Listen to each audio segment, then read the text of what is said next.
It's a day of IPO announcements as well, and the 1115 crore rupee IPO of Zinka Logistics has opened today for subscription, with the price band being set at 259 to 273 rupees a share. It's a fresh issue of 550 crores and OFS of 565 crores as well. Now, to discuss their growth plans going ahead, we are now being joined by the company's CFO Satyakam Naik to discuss the road ahead for the company. Satyakam, good morning. Thank you so much for joining in, and firstly, congratulations on the IPO. Basic question first up, could you please explain to our viewers your business model and how exactly do you as a company make money? Sure. So think about trucking, you think about black buck. So the truck operator in the country, if you look at it, he is typically middle-aged, generally not so digitally savvy, works in the hinterlands, largely inefficient. I think where black buck comes in is to empower this truck operator to grow his business, to manage his business, make his business more efficient. So this is where black buck comes in. There are four areas in which we help him. One is on payments, where we help him with tolling, fueling. Second is telematics. It's all about gaining control over his vehicle and his driver through GPS, vehicle tracking, fuel sensor, etc. Further, you know that broadly 15 to 20 days in a month, he keeps looking for loads, right? So we have a loads marketplace where he can get loads from anywhere in the country. And vehicle financing, large part of used vehicle financing today is still informal. So we are trying to organize that by working on generating loans for our partner banks and NBFCs. This is broadly the gamut of services that we provide, focused on the Indian truck operator. Okay. So Satyakam, so basically the truck operators are your main customers, so to say. You said you help them in 4 ways. So can you give us a sense of what your take rates are across your services, be it fueling, tolling, and the other segments as well that you spoke about? Yeah. So each of these service lines have different revenue streams. The revenue streams for each of these services are in the form of subscription revenues, and in the form of service fees, and in the form of commission rates from partners. So this is the way we earn revenue across all these 4 sectors. Okay. And how do you split the proportion? How much comes from financing? How much comes from tolling, fueling maybe? The core of the business today, because of the tenuity, is the payments and telematics business. These are the businesses which are growing, which are a kind of entrance to the market. There are strong growth businesses. The strong growth businesses are the loads marketplace and the vehicle financing business. Right. Satyakam, I wanted to ask you that despite a higher contribution margin that the company has and a large market share that you have in the industry, you guys are still loss-making on an EBITDA front, and operating cash flow is also negative. Your profitability that also came in the first quarter was also aided by an exceptional gain.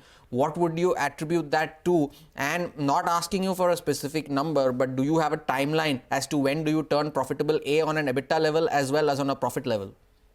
Yeah. So if two things. One, in Q1 25, which is this quarter, we have turned profitable at a PAT level. Even if you exclude the exceptional item of 25 crores, there's a 3 crore PAT. But more importantly, if you look at adjusted EBITDA, which is a metric, which is an important metric for us, because below that there's just ESOP cost and depreciation. That adjusted EBITDA has kind of turned a corner almost 8 quarters back. And it is continuously kind of accelerating. So that's a good kind of trend line to measure. And obviously, because the acquisitions have gone up strongly over the last 2 to 3 years, and our business is one where we acquire customers and they stay for life, and they continue to add lifetime value to they continue to accrue lifetime value. Hence, because of those acquisitions, there were losses. But as we move forward, the revenues is strongly compounding, and that's translating into EBITDA as well.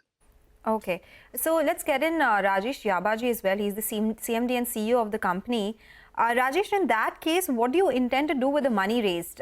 You spoke about how at an adjusted EBITDA level you're positive, but if we look at the bottom line, it continues to be a net loss, right? So will you be able to turn EBITDA positive and net profit with the money that you've raised?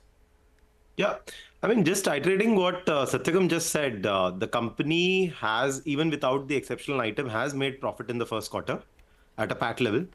And, the trajectory is already there, point number one. Point number two, because of the nature of the business, where most of the revenue comes from technology fee income, which is subscription in nature and recurring in nature. You can see that in FY24 itself, our free cash flows were positive. We made about close to 45 crores of free cash flows, and our adjusted EBITDA broadly broadly mimics the free cash flow in the quarter as well. And that's something which you can already infer from the RHP, right? The money we've raised, is towards largely continuing to doubling down on user acquisition, which is sales and marketing costs, which we incur year on year. And broadly, they will be in the similar ranges to expect as we move forward in the future as well. And the second biggest area is that for the truck operators, we continue to innovate and continue to invest money in product development and research. So to the technology platform which we are building, the new offerings which we are creating, that's the second biggest area where the money will go into. And then the third area, which is the smaller area, is the financing arm of the company, where largely financing we do a more platform fee and a technology fee business, but largely for new product development and new partner development, we've earmarked some amount of funds for the life cycle of the company for the NBFC. I think that's the broad usage of funds. But chiming in again, last year we were free cash flow positive. We made close to about 45 crores of free cash flows. This broadly our adjusted EBITDA mimics also the cash flows which we as a company generate. So, and also, the money raised will cement the company's position, as a market leader in the times to come. Okay, just a follow up on that. So how many paying, or I would say transacting truck operators do you have right now on your app? What are the downloads like? And all the money that you raise will be used for marketing and for the technology purposes that you just spoke about? Yes. So majority of the money is going to be used for those purposes. As you rightly said, I think more than about close to 70 to 80% will be used for those purposes. Point number one. Point number two, as a company, Satya would have introduced, we are India's largest digital platform for truck operators. As a country, we have got about 35 lakh truck operators in the market who own about 1.25 crore trucks. Out of these 35 lakh truck operators in India, as a company, last financial year, close to 10 lakh truck operators transacted with BlackBuck in any one of the services which we provided. And this number is very strong. This number over the last 2 years has doubled, and continues to grow, right?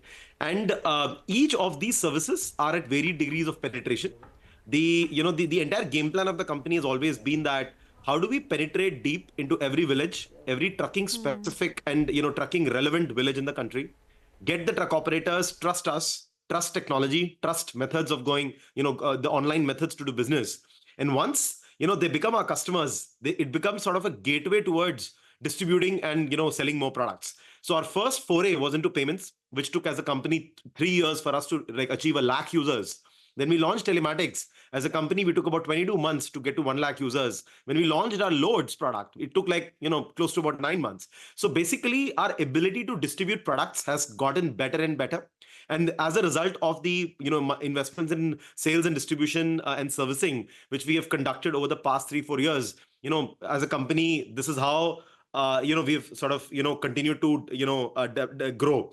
As I mentioned, strategy A is to go and be with every truck operator with any one of the service and continue to distribute and sell new services incrementally over the life cycle of the customer.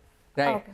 All right, Satyakam and Rajesh, thank you so much for sparing time and joining us. Wish you good luck for your IPO and looking forward to conversing with you on your listing as well. That was the management of Zinka Logistics. The IPO opened for subscription. Time for a short break. Get you more on the markets on the other side. We'll be joined by Vishal Goyal, the head of research of UBS Securities, and Tanvi Gupta Jain, the chief India economist at UBS Securities, to discuss India's macro picture and the global economy as well. Stay tuned.